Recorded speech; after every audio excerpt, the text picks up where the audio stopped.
Selamat pagi teman-teman. Di sini saya akan mempresentasikan atau menjelaskan tugas saya, yaitu pengantar farmakologi. Sebelumnya saya akan memperkenalkan diri dulu.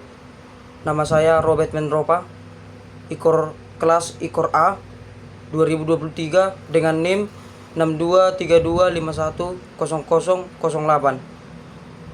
Sebelumnya saya akan menjelaskan pengertian farmakologi. Farmakologi adalah ilmu yang mempelajari tentang obat dan cara kerjanya pada sistem biologis. Sederhananya, farmakologi adalah ilmu yang mempelajari segala hal obat, mulai dari asal-usulnya, cara pembuatannya, cara kerjanya di dalam tubuh, hingga efek samping yang mungkin timbul. Dengan tujuan presentasi, mampu menjelaskan pengertian farmakologi, jenis-jenis farmakologi, pembagian obat-obatan, absorpsi, distribusi, biotransformasi, dan ekresi obat, faktor-faktor yang mempengaruhi absorpsi obat, bioavailabilitas obat, rute pemberian obat, keuntungan dari kerugian dari rute pemberian obat, efek obat terhadap fisiologi dan biokimia sebagai organ tubuh, interaksi obat dengan reseptor. A. Sejarah perkembangan farmakologi. Dalam mempelajari ilmu farmakologi, perlu mengetahui terlebih dahulu sejarah farmakologi atau sejarah perkembangan ilmu tersebut. Dalam arti luas, obat ialah setiap zat kimia yang dapat mempengaruhi proses hidup. Maka farmakologi merupakan ilmu yang sangat luas cakupannya.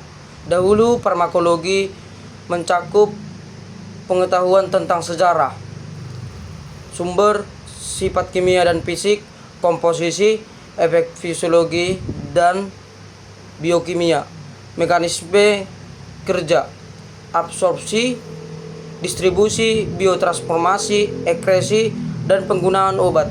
Namun dengan berkembangnya pengetahuan, beberapa bidang ilmu tersebut telah berkembang menjadi cabang ilmu tersendiri. Farmakologi merupakan ilmu yang mempelajari hubungan antara obat dengan makhluk hidup. Pengetahuan obat dengan seluruh aspeknya, baik sifat kimiawi maupun fisikanya, kegiatan fisiologi, reabsorpsi, dan nasibnya dalam organisme hidup. B. Ruang lingkup farmakologi. Telah dijelaskan sebelumnya bahwa farmakologi itu merupakan ilmu yang mempelajari tentang obat, terutama pada aspek efek dan nasib obat dalam tubuh. Obat tersendiri merupakan senyawa kimia pada dosis tertentu digunakan dalam diagnosa, penanganan, atau pencegahan penyakit. Obat merupakan senyawa ketika masuk dalam tubuh dapat mempengaruhi fungsi tubuh dan juga mempengaruhi oleh tubuh. Pengaruh senyawa tersebut pada tubuh berupa suatu efek, sedangkan pengaruh tubuh terhadap senyawa tersebut merupakan nasib obat dalam tubuh berupa absorpsi, distribusi, metabolisme, dan ekresi atau ADME. 1. Kimia medisinal. Kimia organik atau kimia medisinal merupakan ilmu yang termasuk dalam disiplin ilmu kimia. Namun dalam perkembangan farmakologi di era modern, peran kimia organik dan atau kimia medisinal adalah sangat penting. Dari ilmu tersebut memberikan kajian mengenai struktur dengan aktivitas obat, mekanisme aksi, farmakologi genetika, stabilitas, dan nasib obat dalam tubuh. 2. Farmakognosi. Farmakognosi ialah cabang ilmu farmakologi yang mempelajari sifat-sifat tumbuhan dan bahan-bahan lain yang merupakan sumber obat. 3. Farmasi. Farmasi ialah ilmu yang mempelajari cara membuat, memformulasikan, menyiapkan, dan menyimpan dan menyediakan obat. 4. Farmakodinamika. Ilmu yang mempelajari pengaruh obat terhadap tubuh dinamakan farmakodinamika. Definisi lain farmakodinamika adalah studi hubungan konsentrasi obat dengan efek biologi atau fisiologi atau biokimia yang ditimbulkan dengan sebaliknya pengaruh tubuh terhadap obat. 5. Farmakokinetika. Ilmu yang mempelajari efek tubuh terhadap obat dinamakan farmakokinetika yang mencakup absorpsi, distribusi, metabolisme, dan ekskresi. Seluruh proses ini disebut proses farmakokinetika dan berjalan serentak seperti yang terlihat pada gambar 1.1. Farmakokinetika dibagi menjadi 1. Absorpsi dan bioavailabilitas. Absorpsi merupakan proses penyerapan obat dari tempat pemberian, menyangkut kelengkapan dan kecepatan transfer obat dari tempat pemberiannya. Bioavailabilitas atau ketersediaan hayati menyatakan jumlah obat dalam persen terhadap dosis yang mencapai tempat kerjanya atau sirkulasi sistemik. Ini terjadi karena untuk obat-obat tertentu, tidak semua yang diabsorpsi dari tempat pemberian akan mencapai sirkulasi sistemik. Metabolisme ini disebut metabolisme atau eliminasi lintas pertama atau first path metabolism or elimination, atau bioavailabilitas oral yang tidak begitu tinggi meskipun absorpsi oralnya mungkin hampir sempurna. Jadi istilah bioavailabilitas menggambarkan kecepatan dan kelengkapan absorpsi sekaligus metabolisme obat sebelum mencapai sirkulasi sistemik. Adapun faktor-faktor yang mempengaruhi absorpsi. 1. Aliran darah ke tempat absorpsi. Aliran darah ke usus jauh lebih banyak daripada aliran yang dari darah yang ke lambung. Jadi absorpsi dari usus lebih baik dari lambung, atau keadaan syok saat mengurangi aliran ke jaringan subkutan sehingga mengurangi absorpsi pada pemberian subkutan. 2. Jumlah luas permukaan absorpsi. 3. Waktu kontak pada permukaan absorpsi. Distribusi. Setelah diabsorpsi, obat akan didistribusi ke seluruh tubuh melalui sirkulasi darah. Selain tergantung dari aliran darah, distribusi obat juga ditentukan oleh sifat fisiokimianya. Distribusi obat dibedakan atas 2 fase berdasarkan penyebarannya di dalam tubuh, yaitu 1. Distribusi fase pertama terjadi segera setelah penyerapan, yaitu ke organ yang perfusinya sangat baik, misalnya jantung, ginjal, dan otak. 2. Distribusi fase kedua jauh lebih luas, yaitu mencakup jaringan yang perfusinya tidak sebaik organ di atas, misalnya obat, viscera, kulit, dan jaringan lemak. Jaringan lemak. 3. Biotransformasi. Biotransformasi atau metabolisme obat ialah proses perubahan struktur kimia obat yang terjadi dalam tubuh dan dikatalisis oleh enzim. Pada proses ini, molekul obat diubah menjadi lebih poral, artinya lebih mudah larut dalam air dan kurang larut pada lemak sehingga lebih mudah diekskresi melalui ginjal. 4. Ekskresi. Obat dikeluarkan dari tubuh melalui berbagai organ ekskresi dalam tubuh atau dalam bentuk metabolit, hasil biotransformasi, atau dalam bentuk asalnya.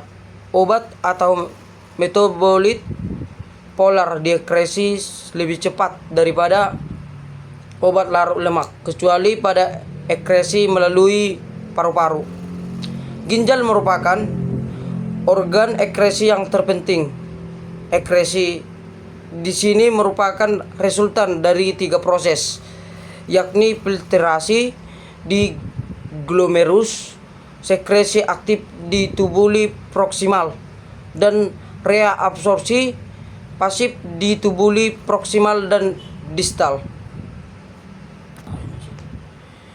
Farmakologi, klinik, dan terapi. Farmakologi klinik merupakan aplikasi baik farmakodinamika dan farmakokinetika pada pasien dengan penyakit. Farmakologi klinik mempelajari interaksi obat organ organisme.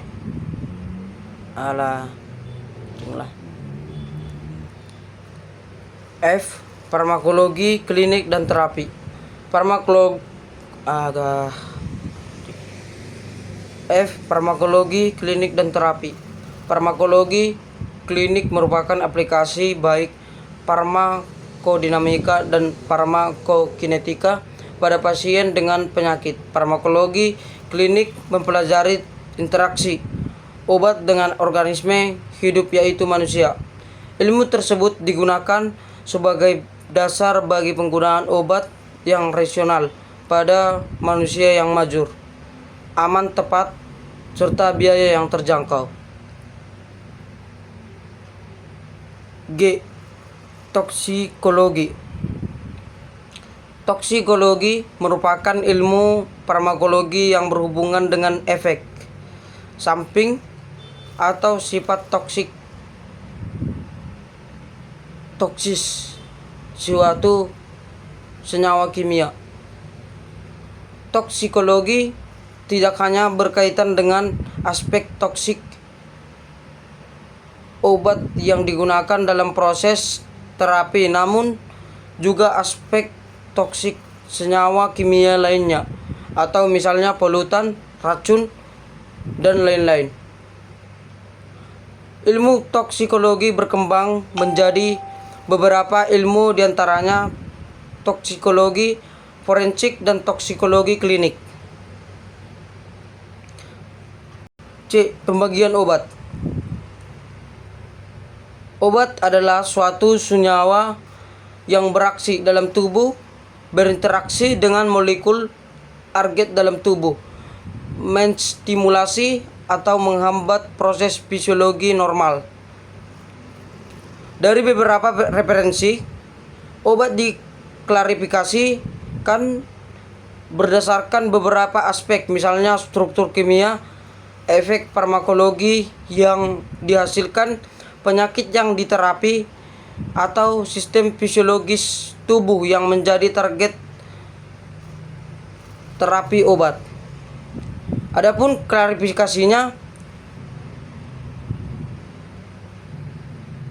klasifikasinya adalah sebagai berikut. 1. Obat yang mempengaruhi sistem saraf otonom. 2. Obat yang mempengaruhi sistem saraf pusat. 3. Obat yang bekerja pada sistem kardiovaskuler. 4. Obat yang bekerja pada sistem endokrin. 5. Analgesik, antiinflamasi, imunosupresan, dan antihistamin. 6. Kemoterapeutika.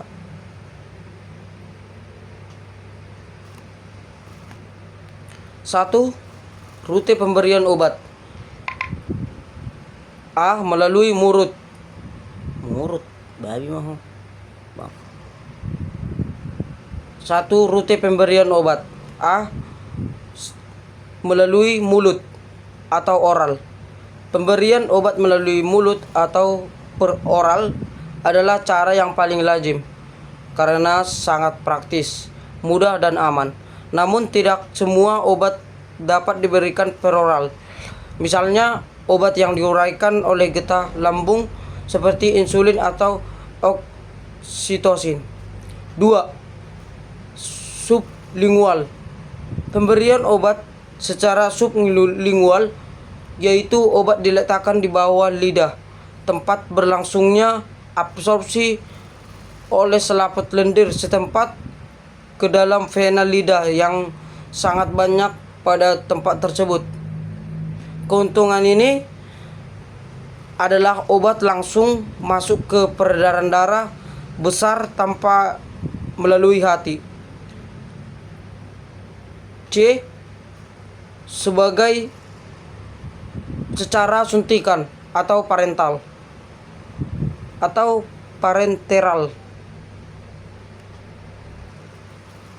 C. Secara suntikan atau parenteral. Keuntungan pemberian secara parenteral ialah 1. Efeknya timbul lebih cepat, teratur dibandingkan dengan pemberian peroral. 2. Dapat diberikan pada penderita yang tidak kooperatif, tidak sadar, atau muntah-muntah. Kerugiannya yaitu dibutuhkan cara asepsis. 2. Menyebabkan rasa nyeri. 3. Ada bahaya penularan hepatitis serum sukar dilakukan oleh penderita. 5. Tidak ekonomis. D. Melalui paru-paru. Cara inhalasi ini hanya dapat dilakukan untuk obat yang berbentuk gas atau cairan yang mudah menguap.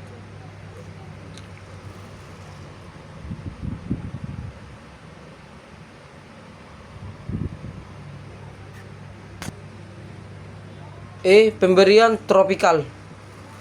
Pemberian tropikal pada kulit. Tidak banyak obat yang dapat menembus kulit utuh. Jumlah obat yang diserap bergantung pada luas permukaan kulit yang terpajan serta kelarutan obat dalam lemak, karena epidermis bertindak sebagai sawar lemak. F. Rental. Rental adalah pemberian obat melalui rektum atau dubur yang layak untuk obat yang merangsang atau yang diuraikan oleh asam lambung, biasanya dalam bentuk subposita atau subpositoria.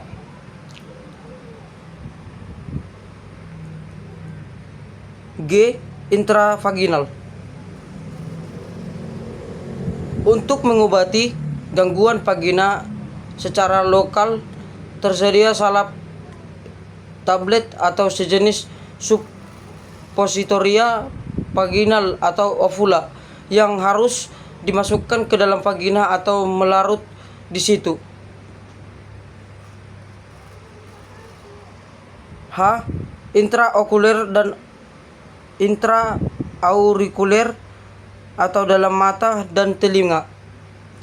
Obat mata dan salep digunakan untuk mengobati penyakit mata atau telinga. Obat tetes mata ada bahayanya karena obat dapat diabsorpsi ke darah dan menimbulkan efek toksis. D. Mekanisme kerja obat. Efek obat umumnya timbul karena interaksi obat dengan reseptor pada sel suatu organisme. Setiap komponen makromolekul fungsional dapat berperan sebagai reseptor obat, tetapi sekelompok reseptor obat tertentu juga berperan sebagai reseptor atau ligand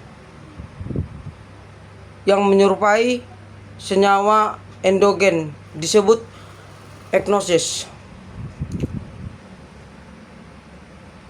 E. Interaksi obat reseptor. Ikatan antara obat dan reseptor, misalnya ikatan substrat dengan enzim, biasanya merupakan ikatan lemah atau ikatan ion hidrogen hidrofobik van der Waals dan jarang berupa ikatan kovalen. F. Hubungan dosis dengan intensitas efek. Dosis yang menimbulkan efek terapi pada 50% individu disebut dosis terapi median atau dosis efektif median. Dosis letal median atau LD 50 ialah dosis yang menimbulkan kematian pada 50% individu, sedangkan TD 50 ialah dosis toksik 50%. G. Kerja obat yang tidak diperantai reseptor. Dalam menimbulkan efek, obat tertentu tidak berikatan dengan reseptor. Obat-obat ini mungkin mengubah sifat cairan tubuh, berinteraksi dengan ion atau molekul kecil atau molekul ke komponen sel, misalnya obat-obat MAH yang berfungsi menetralkan asam lambung. Sekian dari presentasi saya. Jika ada kata-kata yang salah, mohon dimaklumi. Terima kasih.